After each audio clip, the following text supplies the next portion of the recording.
Kita berada di tengah-tengah wilayah yang terdampak akibat banjir bandang atau oleh masyarakat di sini disebut dengan Galodo di Kecamatan Pauh. Di sisi sebelah saya berdiri, sementara di sisi sebelah seberang itu Kecamatan Kuranji, Kota Padang, Sumatera Barat. Kejadian yang meluluh lantakkan wilayah aliran sungai Batang Kuranji pada 27 November 2025 yang lalu.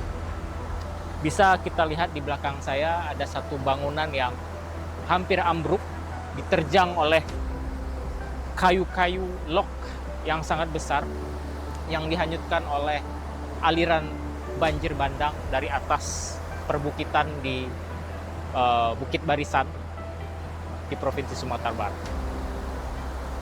Bencana ini tentunya sangat memberikan dampak yang cukup besar bagi warga sekitar. Saya akan bertanya kepada salah satu pendamping masyarakat di Kota Padang yang memberikan sejumlah bantuan terhadap beberapa titik bencana di Kota Padang bersama Uda Habib ya dari LBH Padang. Ya.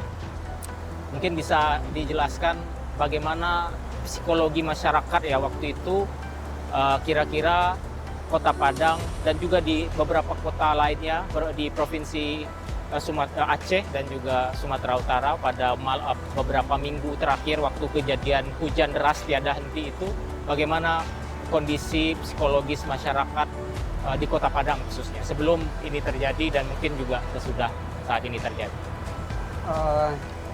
Yang jelas masyarakat pastinya khawatir karena sejak di sekitaran tanggal 27 itu Bang, hujan nggak berhenti-berhenti hampir 1 minggu dan itu deras intensitasnya sebagaimana yang diumumkan oleh BMKG waktu itu, dan peringatan siaga udah disiarkan BMKG, tapi kita ngelihat persiapan mitigasi itu terhadap banjir atau galodo kalau pakai bahasa di sini itu nggak ada terlihat semacam mobilisasi yang masif ya, daerah.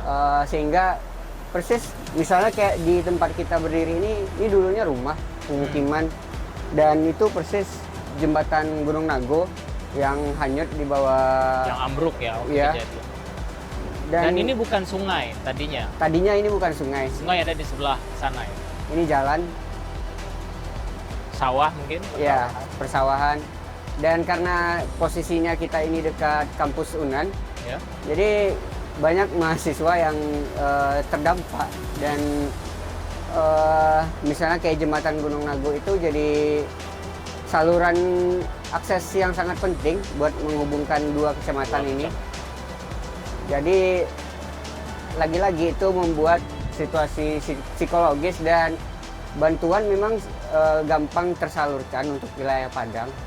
Karena akses dan juga banyak seperti inisiasi seperti warga bantu warga Bang. Kita juga jadi bagian dari itu dan bersama-sama kita juga open volunteer buat ngasih. Tapi saat ini kita masih situasi tanggap darurat, jadi bantuan itu masih banyak ya di logistik.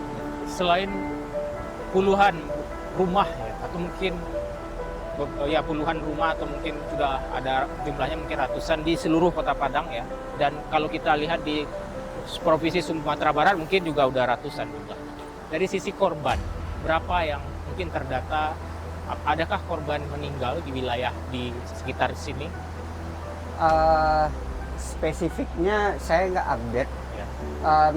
Tapi kalau diperkirakan data terakhir itu ada sekitar puluhan orang yang korban nyawa dan ratusan kakak itu terdampak dan harus mengungsi. Kebanyakan mengungsi di rumah-rumah familinya mereka yang mungkin nggak terdampak banjir rumahnya. Sebagian ada yang ke pos pengungsian yang udah disediakan. Ya. Ya. Kita melihat tumpukan kayu, bahkan di beberapa titik tadi di batu busuk ya, atau orang sini juga batu busuk gitu ya. Yeah. Salah satu nagari ya. itu kita melihat ada tumpukan kayu yang masih ada. Itu kita melihat juga bekas tebangan. Nah, berarti di atas sana sudah terjadi deforestasi atau Ya. pembalakan terhadap hutan ya. Dan kayu itu cukup besar, mungkin diameternya Iya. sekitar 70 cm. Sebenarnya hulu sungai ini itu kan langsung dari Bukit Barisan tuh, Bang.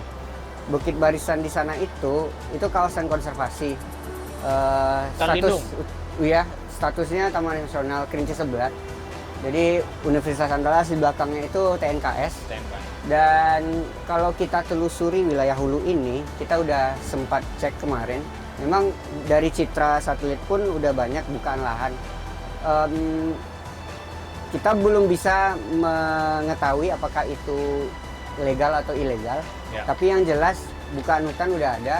Dan kita juga menemukan ada titik-titik longsoran yang dimana longsoran itu materialnya jatuh ke sungai, ke badan sungai, sehingga dugaan kita itu yang menyebabkan terjadinya air bah ini.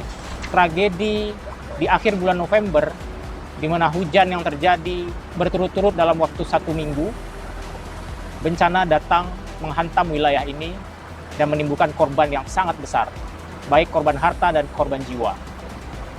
Hal ini tidak terjadi karena bukan tanpa sebab. Krisis iklim yang sudah diingatkan oleh para ahli, krisis iklim yang sudah diwanti-wanti, dan itu datang, dan itu kita rasakan bersama-sama saat ini, yang menimbulkan siklon tropis Senyar di wilayah Khatulistiwa, ditambah dengan tidak adanya pengawasan terhadap pengambilan kayu hutan yang ada di daerah hulu sungai, menyebabkan bencana ini terjadi.